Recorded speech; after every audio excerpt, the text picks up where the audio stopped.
Hey, what's up everybody? TechChucker here, and today I've got a review for you of the NECA Teenage Mutant Ninja Turtles cartoon TRAGG and GRANITOR.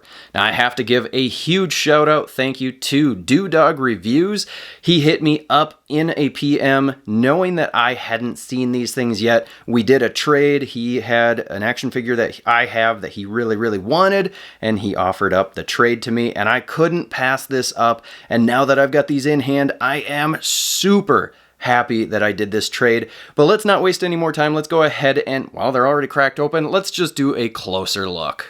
Alright, so out of the packaging, these things look amazing. Now the one thing when you really start looking closer at them, there's actually a lot of reused or shared parts between them with the sculpt. So the chest pieces, those torsos are essentially the same, minus GRANITOR. He has a little bit of a rock necklace sort of collar on him. And then the arms, obviously we've got a different sculpt for the bicep area, but the sculpt for the forearms, the hands seem to be mostly the same, the thighs all seem to be the same.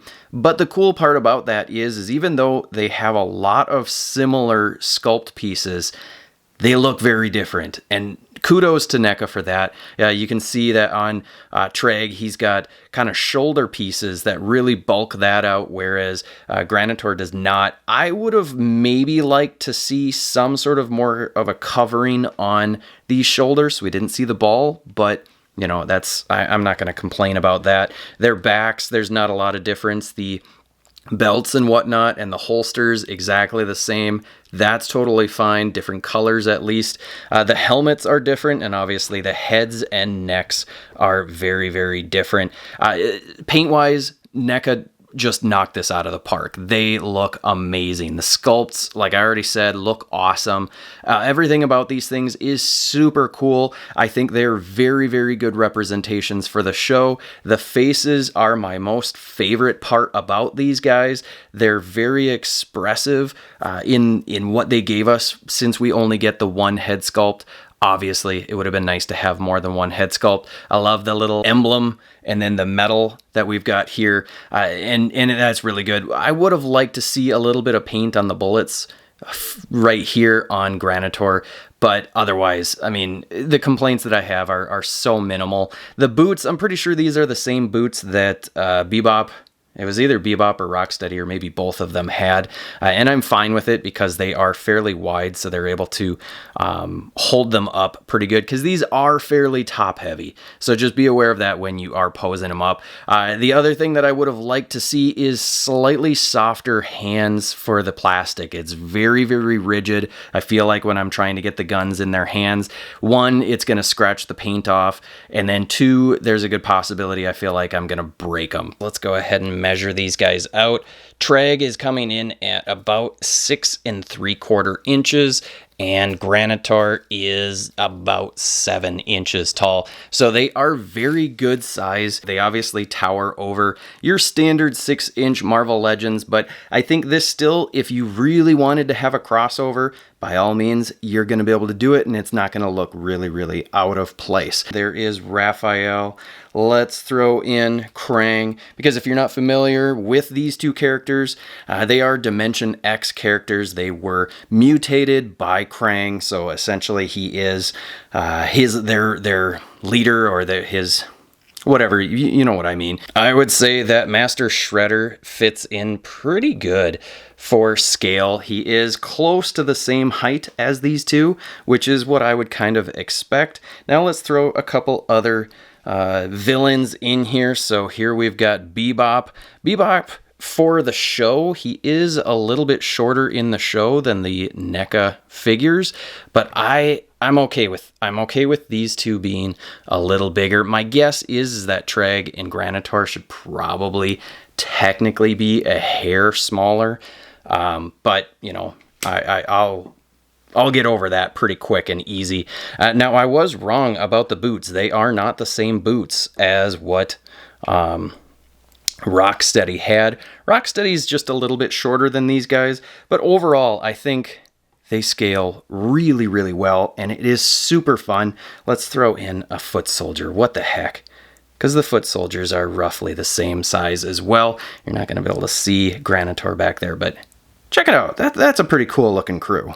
Let's go ahead and take a look at the articulation on these. We'll start with Trag, and as always, you want to make sure that you hit these with some heat before you get started. Otherwise, knowing that they are NECA, they could easily break. His head is on a ball peg, and he can look up a really nice amount. That's very good. He can look down a pretty decent amount as well. He's got good side-to-side motion, nothing getting in the way, and then he has really good tilt. And that's not even the neck piece. That doesn't actually even articulate. So this is really well executed in the head. In the shoulders, he's got ball hinges, and they are limited here. He can only really get his arm out about that much, which is a little disappointing. He is able to rotate that arm all the way, which is good.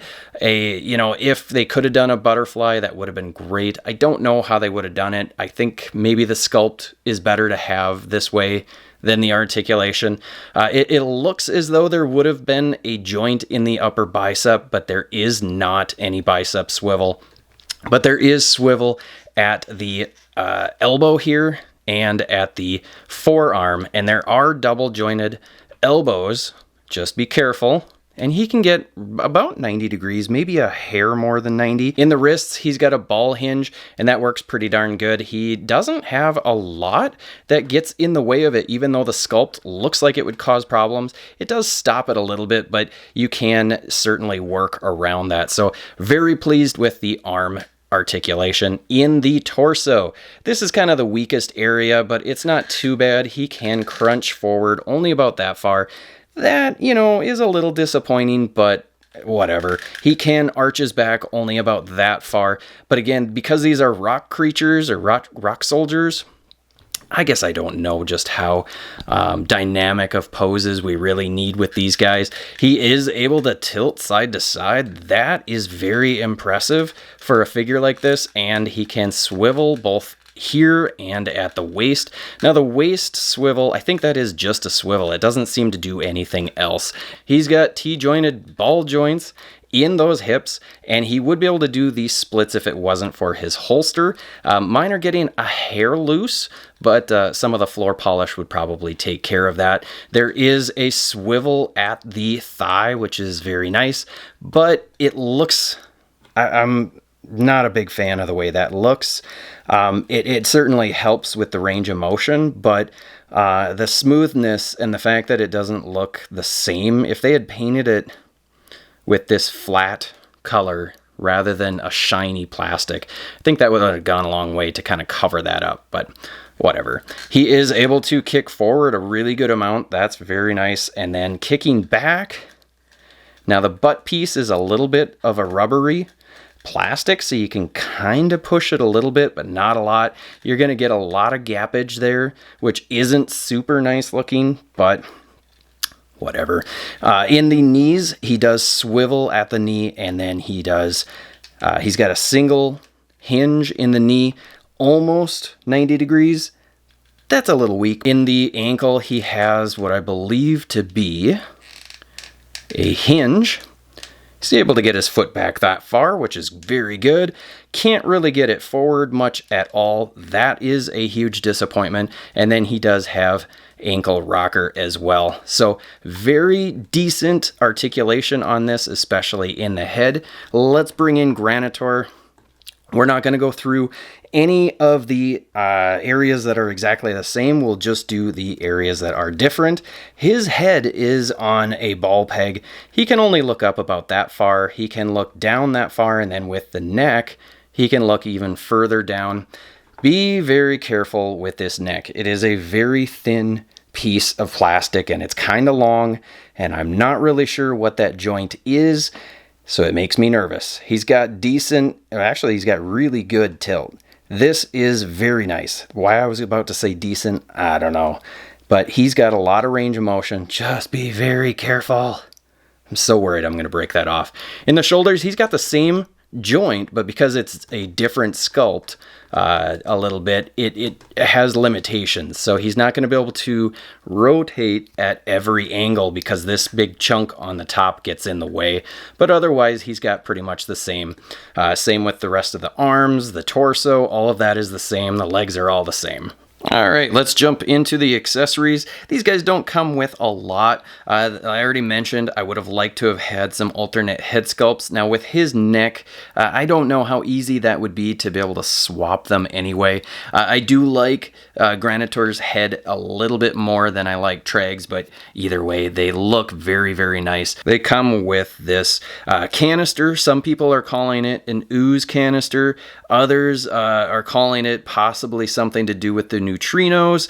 I'm not certain. It's very nice. It's a very similar sculpt to the canister that we've gotten with one of the other, I forget which set it was that came with an ooze canister. I do like that the little holes here, the port type of things, they're actually sculpted in. The lines are sculpted, so that's nice. It's a little bit messy, the paint, but it's still a fairly nice accessory. And then we get another one of these communicators, this time with Krang's face on it, which is very nice. There's you know, great details with the paint. They actually got the buttons painted, which is very, very nice. And then they come with a little baggie with these little transparent signs.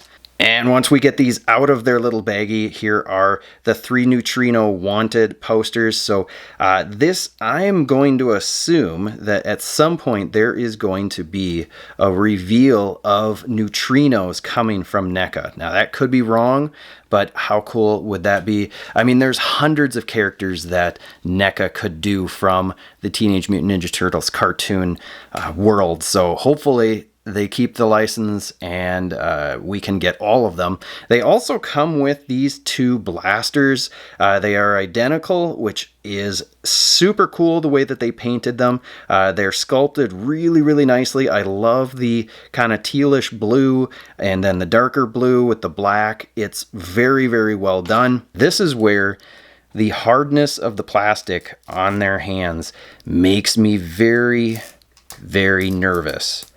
But they can hold them, and it almost looks as though they can hold it with a trigger finger.